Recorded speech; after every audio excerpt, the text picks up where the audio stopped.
News అక్రమ కట్టడాల యజమానుల గుండెల్లో దడ పుట్టిస్తుంది హైడ్రా. హైదరాబాద్, మేడ్చల్, సంగారెడ్డి జిల్లాల పరిధిలో ఆక్రమణలను కూల్చివేస్తుంది. ఈ క్రమంలోనే హైడ్రా మరో కీలక నిర్ణయం తీసుకుంది. ఎఫ్టీఎల్ బఫర్ జోన్లో ఇప్పటికే నిర్మించిన ఇళ్లలో నివాసం ఉంటే వాటిని కూల్చబోమని స్పష్టం చేసింది. హైడ్రా మరో కీలక నిర్ణయం తీసుకుంది. ఎఫ్టీఎల్ బఫర్ జోన్లో ఇప్పటికే నిర్మించిన ఇళ్లలో నివాసం ఉంటే వాటిని కూల్చబోమన్నారు కమిషనర్ రంగనాథ్. చెరువులు, కుంటలు, నాలాల ఎఫ్టీఎల్ బఫర్ జోన్లో వచ్చే కొత్త నిర్మాణాలను మాత్రమే కూలుస్తున్నామన్నారు. ప్రస్తుతం నిర్మాణ దశలో ఉంటే వాటిని మాత్రమే కూల్చేస్తామని స్పష్టం చేశారు. మల్లంపేట చెరువులో కూల్చివేస్తున్న భవనాలు నిర్మాణ దశలో ఉన్నాయన్నారు కమిషనర్.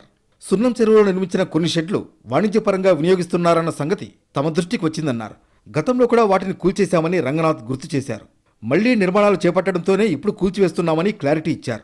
బిల్డర్ విజయలక్ష్మిపై క్రిమినల్ కేసులు నమోదు చేశామని రంగనాథ్ తెలిపారు. మాజీ ఎమ్మెల్యే కాటసాని భూపాల్ రెడ్డిపైన క్రిమినల్ కేసులు నమోదు చేశామన్నారు. ఎఫ్టీఎల్ బఫర్ జోన్లో ఉన్న స్థలాలు, ఇళ్లు మాత్రం కొనుగోలు చేయొద్దని రంగనాథ్ సూచించారు.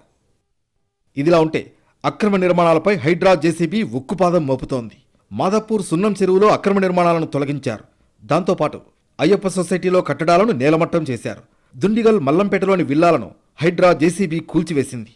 మల్లంపేట కత్వా చెరువును ఆక్రమించి వాటిని నిర్మించారని గుర్తు చేసింది హైడ్రా. సంగారెడ్డి అమీన్పూర్లో పెద్ద చెరువు ఎఫ్టీఎల్లో కట్టిన ఇళ్లను బుల్డోజర్లతో కూల్చివేశారు. మాజీ ఎమ్మెల్యే కాటసాని రాంభూపాల్ రెడ్డికి చెందిన నిర్మాణాలు నేలమట్టం చేశారు. హైదరాబాద్ మాదాపూర్లో హైడ్రా అక్రమ నిర్మాణాలను కూల్చివేస్తుండగా ఓ భవనం ఒక్కసారిగా కుప్పకూలింది. క్షణాల్లోనే నేలమట్టమైంది. ఓవైసీ ఫాతిమా కాలేజీను ఎప్పుడు కూలగొడతారని ప్రశ్నించారు గోషామహల్ బీజేపీ ఎమ్మెల్యే రాజాసింగ్. ఫాతిమా కాలేజీను కూల్చకుంటే హైడ్రా ఫెయిల్ అయినట్లేనన్నారు. హైడ్రా పేరుతో హైడ్రామా జరుగుతుందని ప్రజలు చర్చించుకుంటున్నారని విమర్శించారు. లేకుంటే ఓవైసీ వార్నింగ్కు సీఎం రేవంత్ భయపడ్డారా అనే ప్రశ్న తలెత్తుతుందన్నారు. ఫాతిమా బిల్డింగ్ కూల్చితే సీఎం రేవంత్ తెలంగాణ హీరో అవుతారన్నారు రాజాసింగ్.